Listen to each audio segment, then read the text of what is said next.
এটা আমার জীবনের সবচেয়ে গোপন, সবচেয়ে পাপের মতো মধুর আর সবচেয়ে ভয়ঙ্কর সত্যি।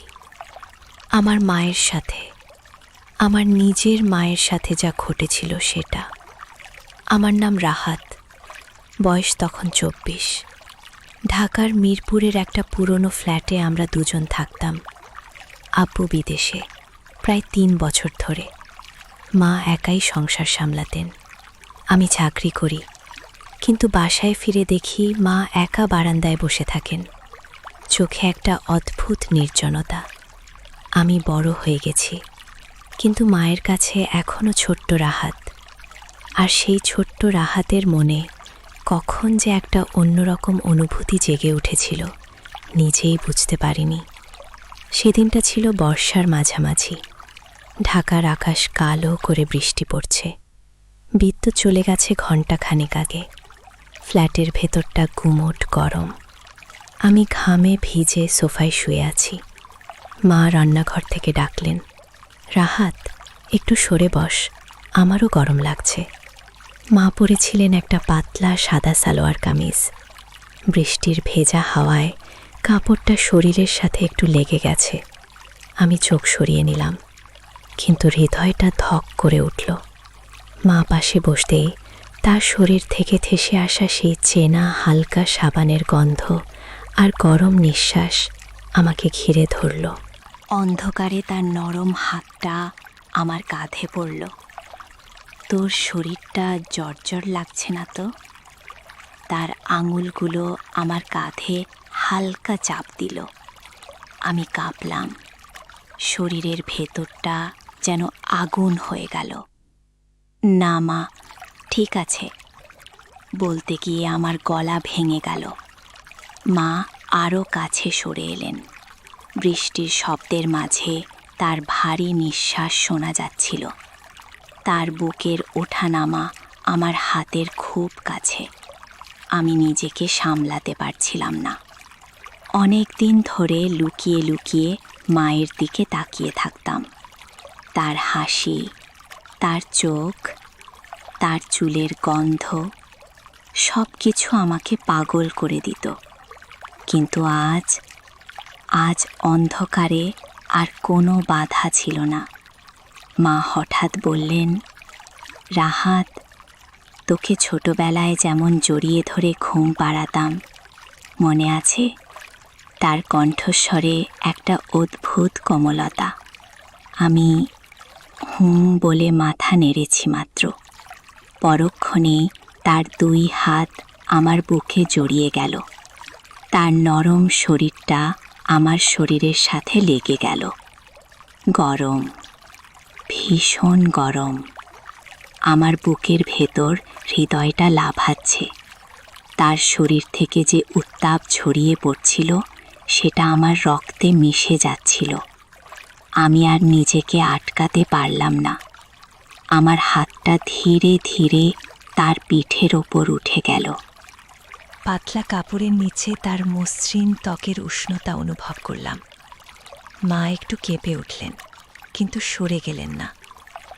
রাহাত, তার গলায় একটা অস্পষ্ট স্বর। ভয়, লজ্জা আর কি যেন একটা মিশে আছে। আমার হাতটা আরও জোরে তাকে জড়িয়ে ধরল। দুজনের শরীর একসাথে কাঁপছিল। বাইরে বৃষ্টি আরও জোরে পড়ছে। ঘরের ভেতর শুধু আমাদের ভারী নিঃশ্বাস। আমি তার কপালে ঠোঁট ছোঁয়ালাম। মা চোখ বন্ধ করে ফেললেন। তার নরম ঠোঁট দুটো আমার গালের খুব কাছে। একটা মুহূর্ত, শুধু একটা মুহূর্তের জন্য মনে হলো সব কিছু থেমে গেছে। কিন্তু ঠিক তখনই বিদ্যুতের ঝলকানিতে ঘরটা আলো হয়ে গেল। মা চমকে উঠে আমার বুক থেকে সরে গেলেন। তার চোখে পানি। রাহাত, এটা কি করছি আমরা? তার গলা কাঁপছে। আমি কিছু বলতে পারলাম না, শুধু তাকিয়ে রইলাম। মা উঠে দ্রুত রান্নাঘরের দিকে চলে গেলেন, কিন্তু যাওয়ার আগে একবার পেছন ফিরে তাকালেন। সেই চাহনিতে লজ্জা, ভয় একটা অদ্ভুত আকর্ষণ। সেই রাতে আমি ঘুমাতে পারিনি। শরীরে এখনো তার স্পর্শের উত্তাপ লেগে আছে। মনে হচ্ছিল এটা শুরু মাত্র, কিন্তু আমি জানতাম না পরের দিন সকালে যা ঘটবে সেটা আমাদের দুজনের জীবনই বদলে দেবে। সেই রাতের পর সকালটা যেন অন্যরকম হয়ে গিয়েছিল। বৃষ্টি থেমে গেছে, কিন্তু ঘরের ভেতরের বাতাস এখনো ভারী। আমি বিছানায় শুয়ে চোখ বন্ধ করে সেই ছোঁয়ার কথা ভাবছিলাম। শরীরটা এখনো কাঁপছিল। ঠিক তখন দরজায় হালকা টোকা পড়ল। রাহাত, উঠেছিস? মায়ের গলা, কিন্তু সেই গলায় কাল রাতের কাঁপুনিটা এখনো লেগে আছে। আমি উঠে বসতেই দেখি মা দরজায় দাঁড়িয়ে, পরনে হালকা নীল শাড়ি, চুল খোলা। সকালের আলোয় তার মুখটা লালচে। চোখ নামিয়ে বললেন, চা বানিয়েছি, আয়। আমি পেছন পেছন রান্নাঘরে গেলাম। টেবিলে চা রাখতে গিয়ে তার হাতটা আমার হাতে ঠেকল। দুজনেই চমকে উঠলাম, কিন্তু এবার মা হাত সরালেন না, বরং আঙুলগুলো ধীরে ধীরে আমার হাতের ওপর চেপে ধরলেন। তার শরীর থেকে সেই উষ্ণতা আবার ছড়িয়ে পড়ছে। কাল রাতে আমরা ভুল করেছি না রাহাত? তার কণ্ঠস্বর ফিস ফিস করে উঠল। আমি কোনো উত্তর দিতে পারলাম না, শুধু তার চোখের দিকে তাকিয়ে রইলাম। সেখানে লজ্জা ছিল, কিন্তু তার চেয়ে বেশি ছিল একটা তীব্র আকাঙ্ক্ষা।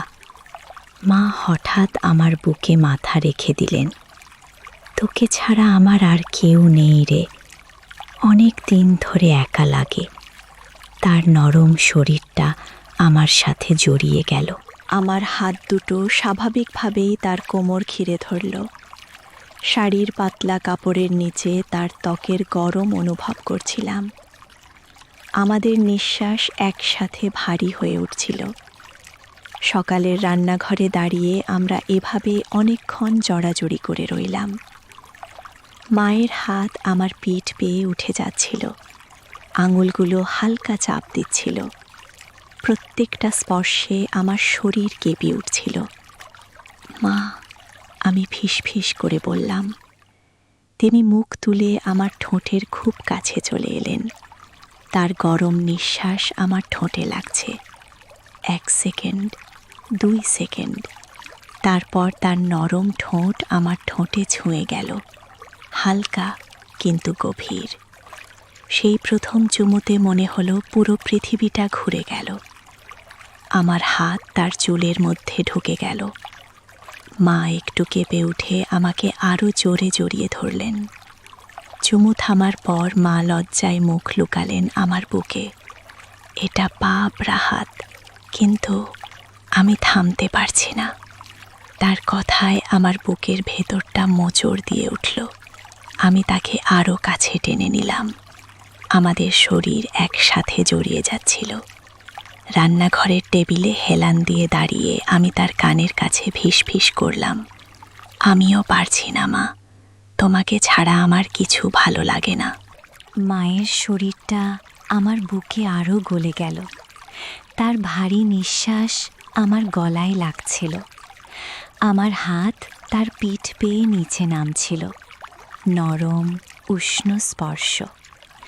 দুজনের শরীরের উত্তাপ এক হয়ে যাচ্ছিল। সারাদিন আমরা বাসায় ছিলাম, কথা বলছিলাম খুব কম। শুধু চোখে চোখ রেখে, হাতে হাত রেখে কাছে থাকছিলাম। বিকেলে বারান্দায় বসে মা আমার কোলে মাথা রেখে শুয়ে পড়লেন। বাইরে সূর্য ডুবছে। তার শাড়ির আঁচলটা সরে গিয়েছিল একটু। আমার আঙুল তার কাঁধের নরম ত্বকে বুলিয়ে যাচ্ছিল। মা চোখ বন্ধ করে কাঁপছিলেন।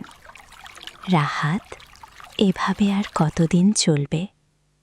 তার প্রশ্নে আমি কোনো উত্তর দিলাম না, শুধু তাকে আরও জোরে জড়িয়ে ধরলাম। রাত হলে আমরা টিভি দেখছিলাম, কিন্তু কেউই দেখছিলাম না। মা আমার পাশে বসে আস্তে আস্তে আমার বুকে হেলান দিলেন। তার হাত আমার উরুর ওপর, গরম অনুভূতি ছড়িয়ে পড়ছে। আমি তার কপালে, গালে, গলায় ছোট ছোট চুমু দিচ্ছিলাম। প্রত্যেকবার তিনি একটু কেঁপে উঠছিলেন। তার নিঃশ্বাস ভারী হয়ে উঠছিল। আমাদের শরীরগুলো যেন একে অপরের সাথে মিশে যেতে চাইছিল।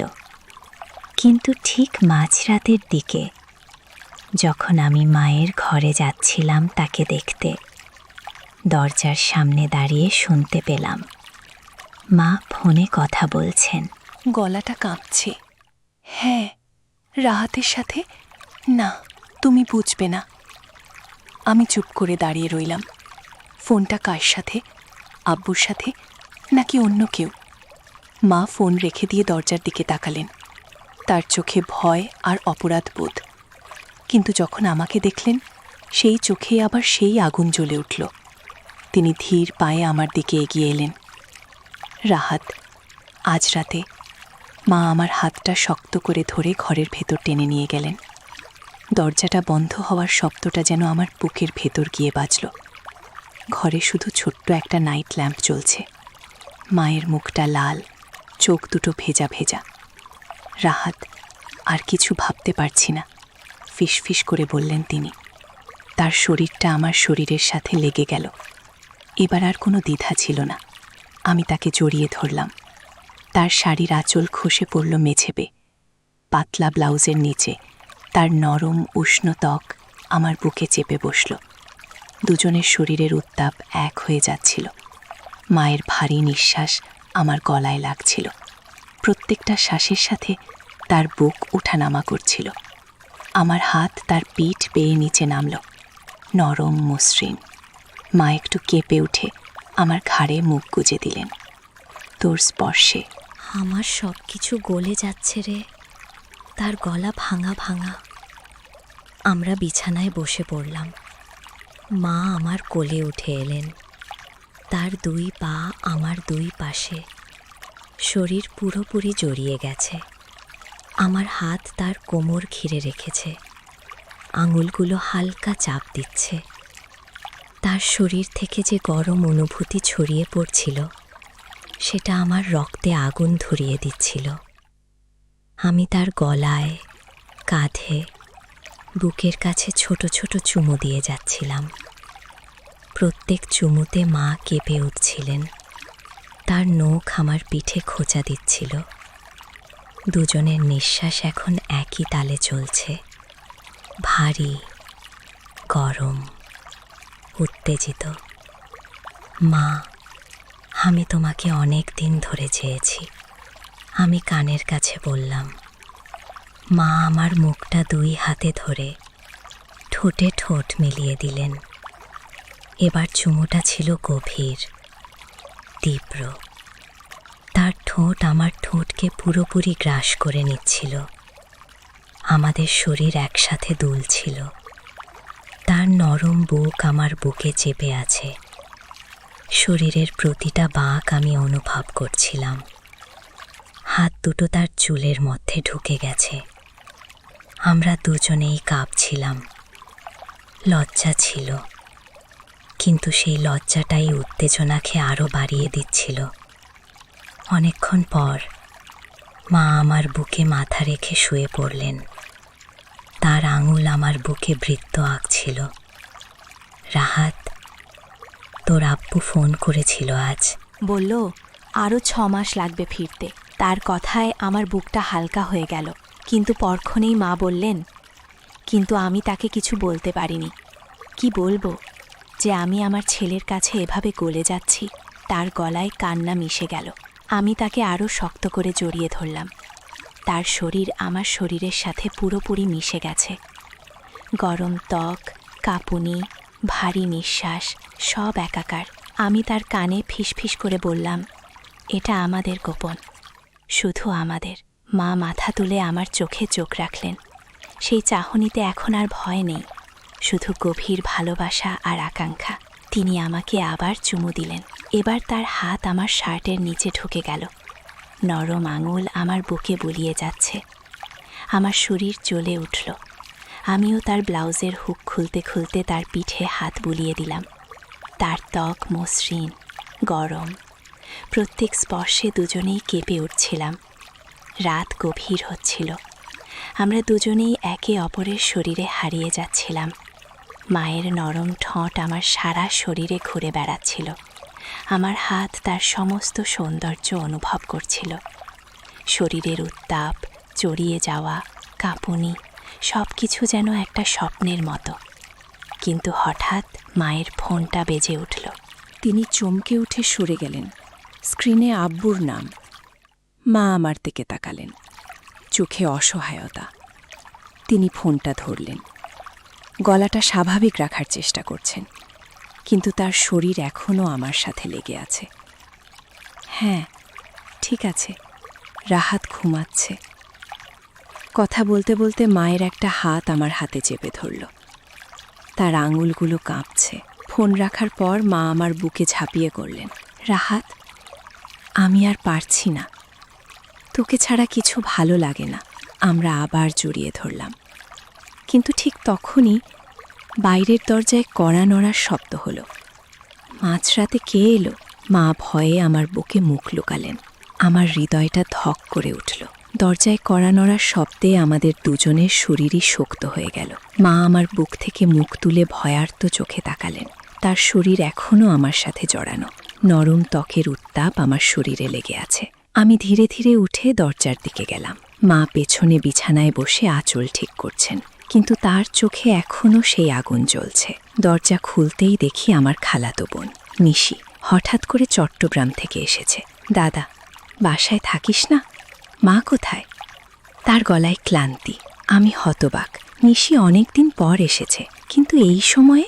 মা পেছন থেকে এসে তাকে জড়িয়ে ধরলেন। নিশিরে, কি হয়েছে? নিশির চোখে পানি। সে বলল তার বিয়ে ভেঙে গেছে, এখন কয়েকদিন এখানে থাকবে। মা আমার দিকে একবার তাকালেন। সেই চাহনিতে হতাশা আর অস্থিরতা। কিন্তু নিশির সামনে কিছু বোঝা যাবে না। আমরা তাকে বসালাম, খাবার দিলাম। রাত অনেক হয়েছে। নিশি অতিথি ঘাহে শুতে দেয়। মা আমাকে রান্নাঘরে টেনে নিয়ে গেলেন। দরজা আধ খোলা। তিনি আমার বুকে ঝাঁপিয়ে পড়লেন। রাহাত, এটা কি হলো? আজ রাতে তোকে চাইতাম। তার গলা কাঁপছে। আমি তার কপালে চুমু দিলাম। তার শরীর আবার আমার সাথে লেগে গেল। নরম, গরম। তার হাত আমার পিঠে চেপে ধরছে। মা, নিশি আছে, সাবধান বললাম, কিন্তু মা থামলেন না। তার ঠোঁট আমার ঠোঁটে ছুঁয়ে গেল, হালকা, তীব্র, লুকিয়ে লুকিয়ে। আমাদের নিঃশ্বাস ভারী হয়ে উঠল। রান্নাঘরের অন্ধকারে তার শরীরের উত্তাপ আমাকে পাগল করে দিচ্ছিল।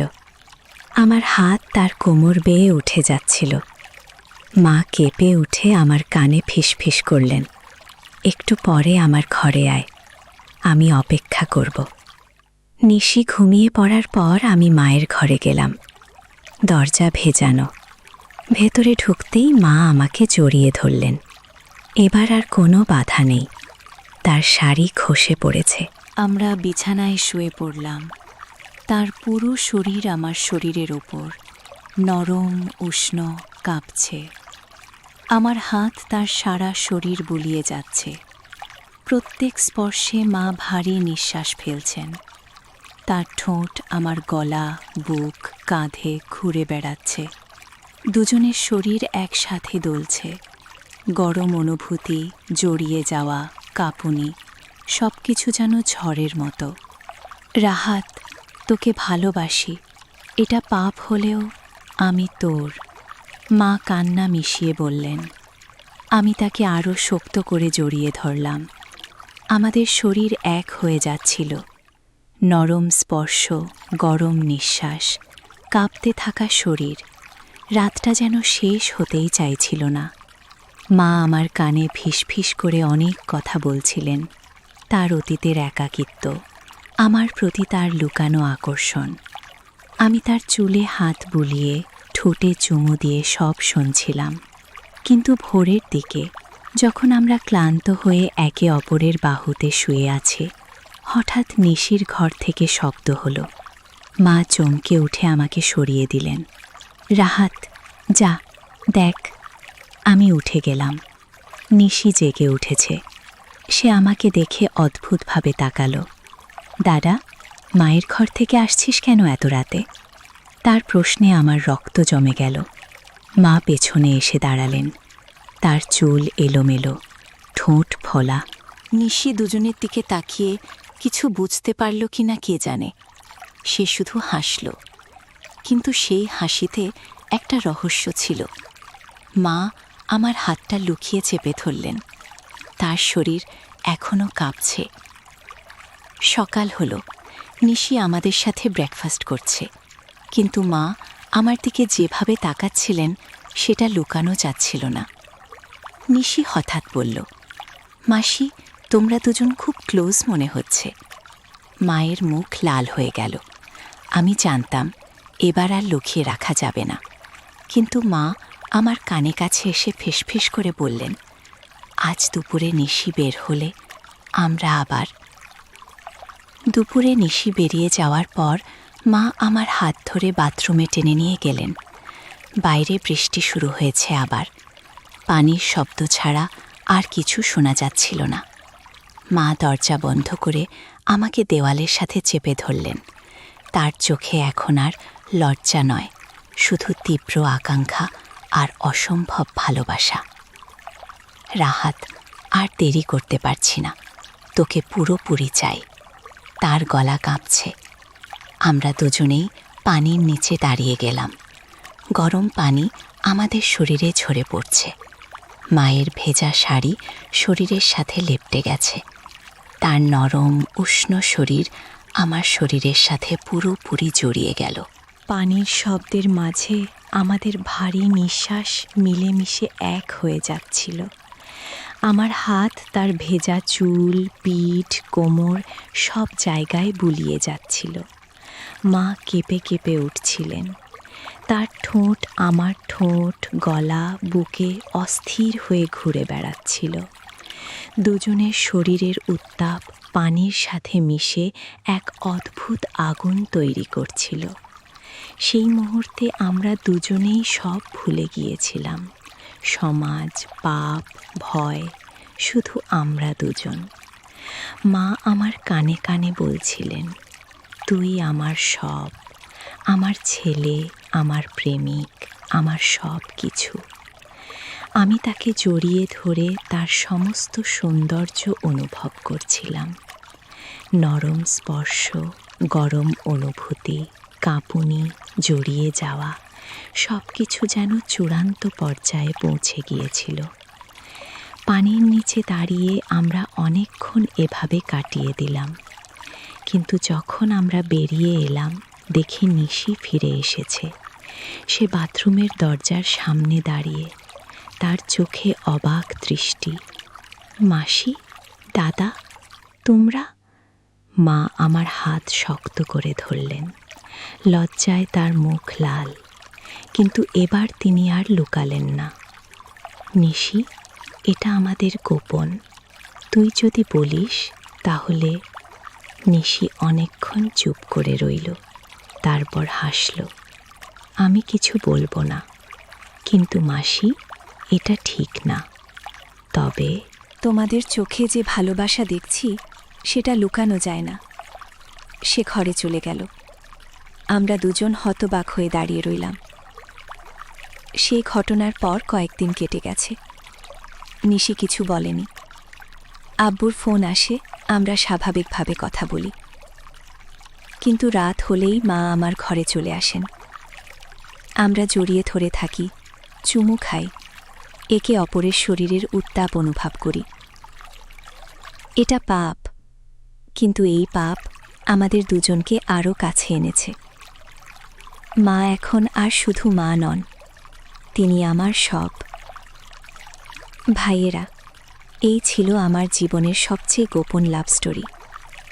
লজ্জা লাগে, কিন্তু বলতে গিয়ে বুকটা হালকা হয়।